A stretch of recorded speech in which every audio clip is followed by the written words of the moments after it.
treating thoughts like things. That's an idea I've been grappling with for the last few weeks, months, maybe.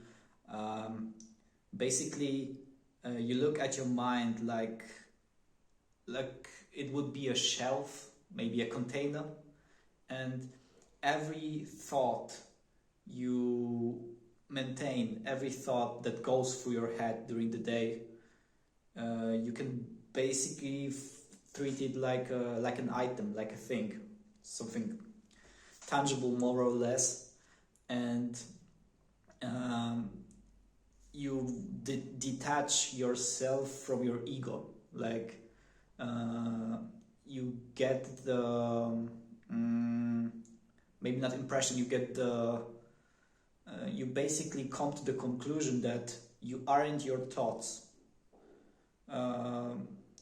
Your thoughts are basically something you pick up from other people, maybe through some mediums like television, like books, or the other things that you consume, basically. And we are simply attached too much to the thoughts. Like we think that we like the collection of thoughts creates our personality, and maybe not personality, like it creates our being. We are our thoughts, and it's basically not true. Every thought, like the things you think about yourself, the things you think about others, all the thoughts that you perpetuate in your head, they aren't basically yours.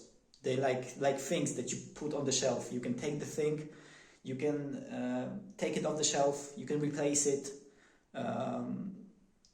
Basically, you can arrange the things that you have on the shelf like you want, but it takes practice. It takes work, and it also takes consciousness. Like you have to be aware of the concept, and you have to have the experience and the ability to look at yourself from a detached perspective, like you're a third person here.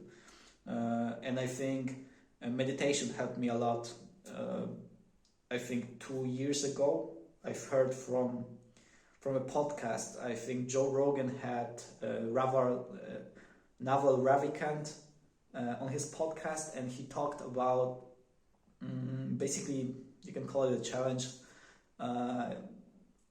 30 days, every day you meditate for 1 hour. Like, it's not pure meditation during the hour, because I don't think I would be able to meditate actually for 1 hour. It's just sitting still and being there alone with your thoughts. Maybe you meditate for like, I don't know, 1% of this time, maybe a bit more. It depends if you have any experience with it.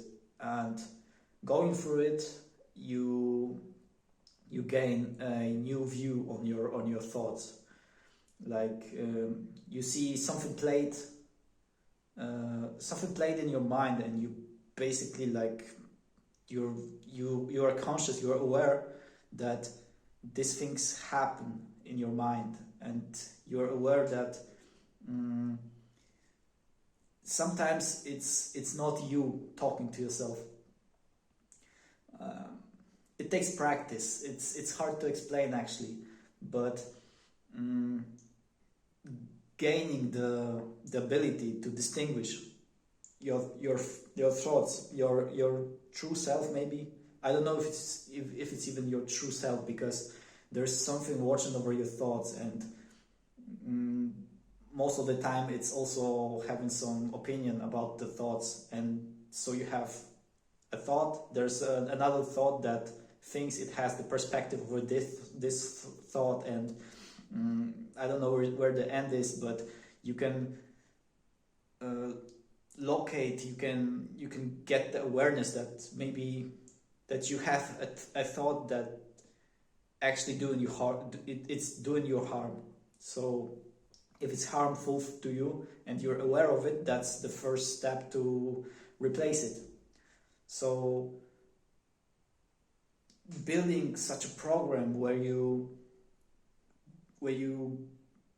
simply pick up these thoughts and you work on replacing them with something positive, with affirmation, with visualization, with different tools that you can search for that are available for us, is basically the way here. So building such a program, I think everyone should do it, but most of us aren't really aware of even the possibility to look at your thoughts from this perspective. Like if you try to explain it to a person who didn't practice some kind of meditation or who doesn't simply have this awareness, it's hard to explain how this even feels, because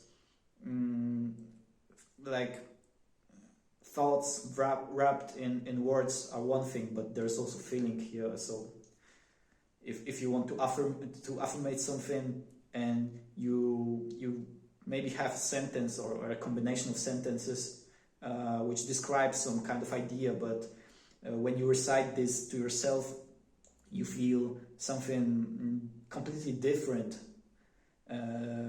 to the idea of the sentences that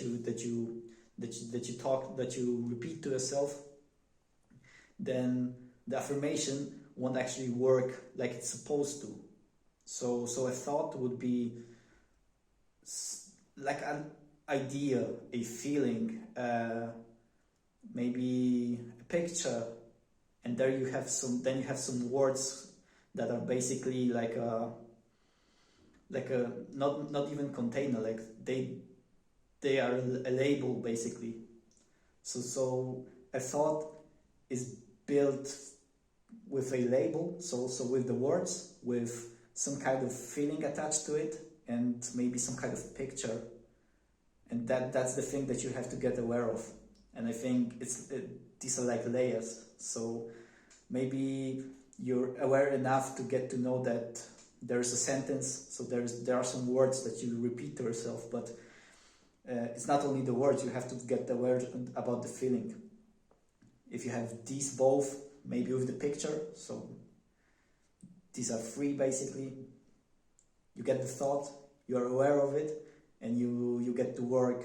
You now have the groundwork basically to build a plan to replace it.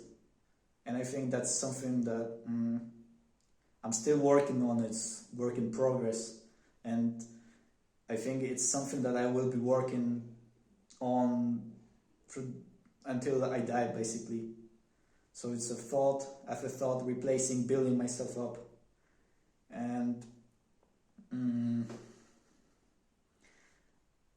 it's an idea that's, I don't feel like it's clear enough for me now. So I still have to do some research on it. Maybe with experience, maybe with age, I will get better with it.